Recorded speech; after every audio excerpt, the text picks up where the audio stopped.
गुस्सा आना एक स्वाभाविक सी बात है, लेकिन जब गुस्सा बार बार आने लगे और हर छोटी से छोटी चीज़ पर आने लगे तो एक बहुत बड़ी समस्या बन जाती है।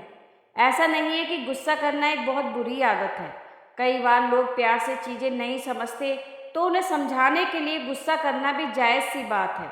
जिस तरह स्कूल में जब बच्चे प्यार से कहने पर होमवर्क नहीं करते तो टीचर गुस्से में उन्हें डांटता है या फिर डराता है ताकि बच्चा होमवर्क करे और पढ़ाई भी। इस तरह निजी ज़िंदगी में भी कभी कभी हमें गुस्से का सहारा लेना पड़ता है। लेकिन कुछ लोग ऐसे होते हैं जिन्हें बात बात पर गुस्सा आता है और लड़ना शुरू कर देते हैं। हर छोटी बात पर वो गर्म हो जाते हैं और बहस शुरू कर देते हैं। ज़्यादा गुस्सा आना एक ऐसी समस्या है जो किसी भी इंसान को शैतान बना देती है। जो लोग ज़्यादा गुस्सा करते हैं उनसे लोग बात करना छोड़ देते हैं या फिर उनसे मतलब ही नहीं रखते, फिर चाहे वो व्यक्ति घर का हो या बाहर का। गुस्सा हमारे अंदर की भावना है जिसे हम काबू में कर सकते हैं। इस गुस्से पर कहानी के ज़रिए आप जानेंगे कि क्यों गुस्सा आना हमारे और हमारे आसपास मौजूद लोगों के लिए बुरा है। ज़्यादा गुस्सा दुखों का कारण ही बनता है। गुस्से में प्रेरणादायक कहानी की सीख के ज़रिए आप अपने गुस्से को शांत कर सकते हैं। ये कहानी है श्याम नाम के एक लड़के की, जिसका एक परिवार था, अच्छी नौकरी थी और एक बेहतर ज़िंदगी भी। कुछ समय बाद श्याम की शादी हो गई, बच्चे हो गए, परिवार बड़ा हो गया, साथ ही श्याम के ऊपर जिम्मेदारी भी आ गई। धीरे धीरे श्याम अपनी जिम्मेदारी और घर की ज़रूरतें पूरी करने के दबाव से बहुत चिड़चिड़ा सा हो गया। समय के साथ साथ श्याम का चिड़चिड़ापन गुस्से में बदलने लगा। ऑफिस में कभी कोई गलती कर देता तो श्याम उससे बहुत खरी खोटी सुना देता था।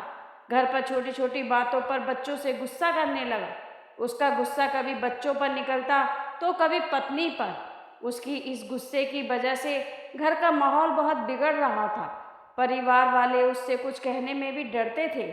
कब किस बात पर उसे गुस्सा आ जाए ये सोचकर उन्होंने उससे बात करना भी कम कर दिया था।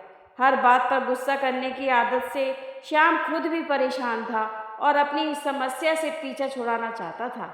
लेकिन हालात अक्सर ऐसे बन जाते कि ना चाहकर भी श्याम को गुस्सा आ जाता। एक दिन श्याम घर पर अकेला था।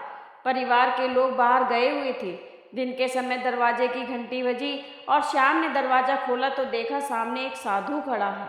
बिना कुछ सोचे समझे श्याम गुस्से में बोला, मेरे पास कुछ नहीं है, तुम यहाँ से चले जाओ। साधु शांत रहे और बोले, बिना वजह इतना गुस्सा, मैं यहाँ तुमसे कुछ मांगने नहीं आया था, बस मैं एक पता पूछना था, लेकिन तुम्हारे व्यवहार को देखकर नहीं लगता कि तुम भी ये बताओगे। साधु की बात सुनकर श्याम चुप हो गया और बोला, महाराज, मुझे गुस्सा बहुत जल्दी आ जाता है और चाहकर भी मैं अपने गुस्से पर काबू नहीं कर पाता।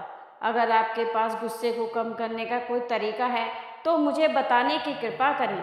श्याम की बात सुनकर साधु ने अपने थैले में से एक छोटी सी शीशी निकाली और श्याम को देते हुए बोले, इस शीशी के अंदर गुस्से को काबू में लाने की दवा है।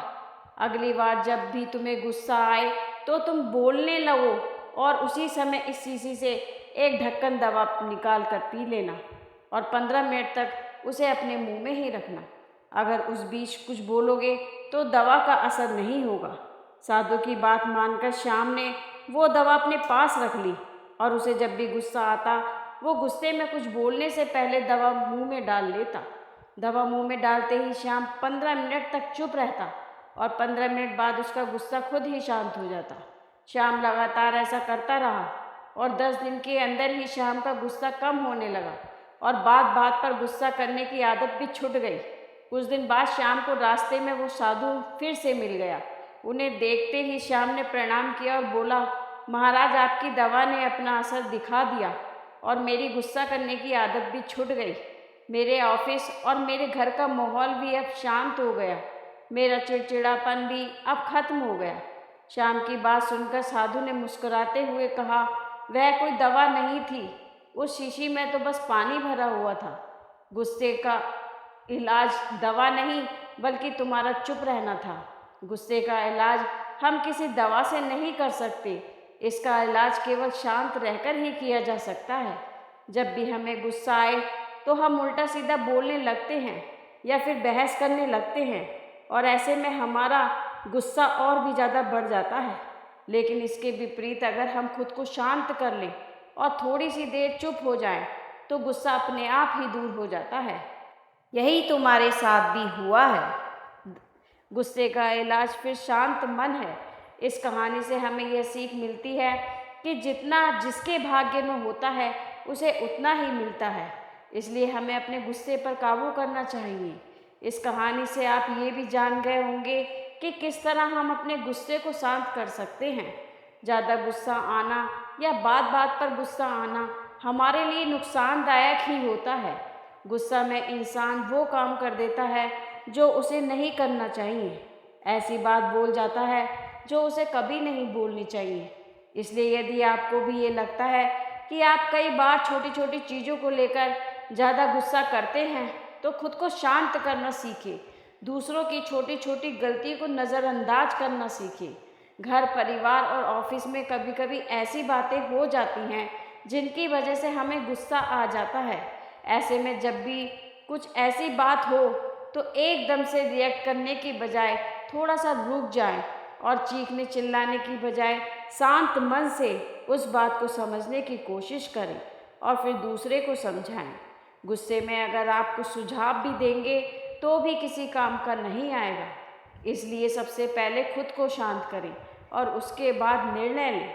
कभी ये ना सोचें कि गुस्से में कहीं बात का असर ज़्यादा होता है। भले सामने वाला एक बार आपका गुस्सा झेल ले, लेकिन बार बार आप सामने वाले पर गुस्सा होंगे तो वह आपकी बात का उल्टा जवाब देने लग जाएगा या फिर आपसे बात करना ही छोड़ देगा। फिर आपको ज़्यादा मुँह ही नहीं लगाएगा। इसलिए लोगों को गुस्सा दिखाने की बजाय प्यार दिखाएं, ताकि आपके रिश्ते बेहतर बने और आपका कोई काम भी ना बिगड़े।